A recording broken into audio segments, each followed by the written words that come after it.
Okay, I think we've lost her. Yes, would you like to take that, Sharat Kohli? If you can hear me? Oh yes, I can hear you. I think Sharat Kohli is also joined us, economist. Are you there with us, Sharat? If you could hear me, please go ahead. Yes. Okay. Yes, I'm there. Can you hear me, Uday? Yes, yes, you hear me? We can. Okay, I think I agree with Ambassador Mukherjee. Defense is going to be on top of the agenda. Undoubtedly, it's a very, very major,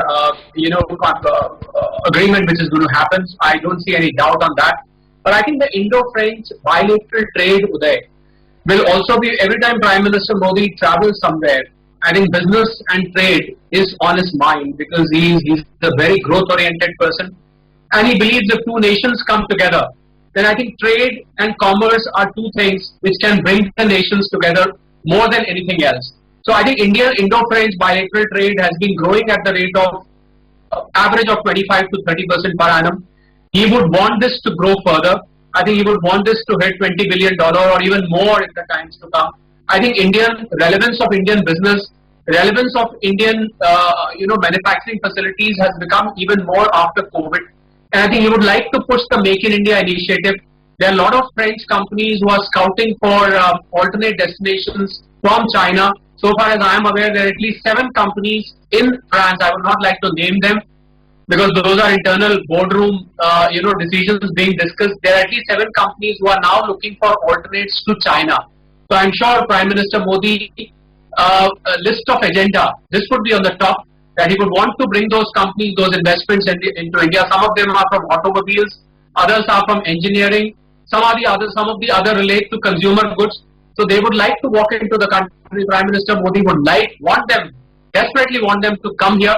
And I'm sure, with the Indian prowess now in manufacturing, with people like Elon Musk, people like some of the finest investors around the world looking at India, I really don't see that Prime Minister Modi will have to make too much of an effort to probably wow the French investors into India. And one very important aspect today is India's fintech, because a few months ago there was an interest from the French territory about the UPI system.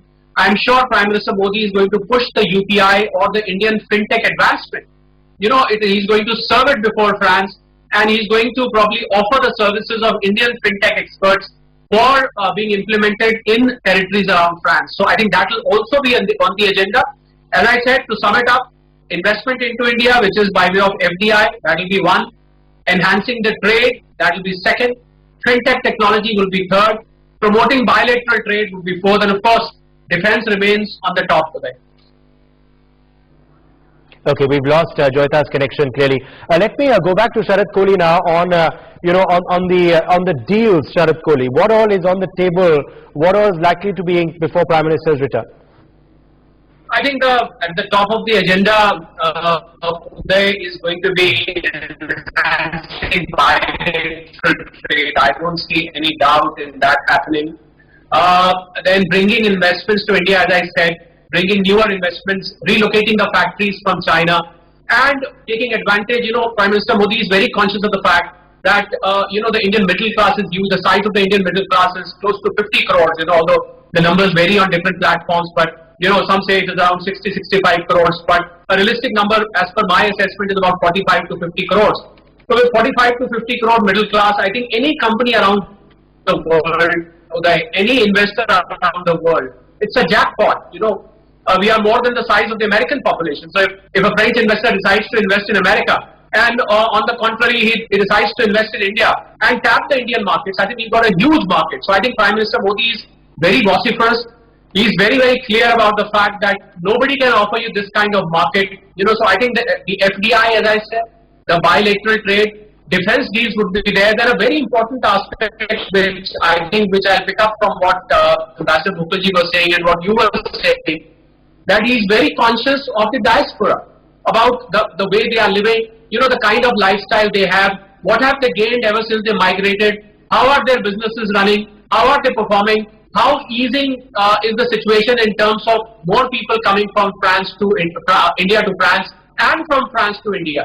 So he is conscious of the integration aspect also both ways. Well, there are problems raised during diaspora meets. Last time when there was a diaspora meet, I remember during a question answer informal session last time,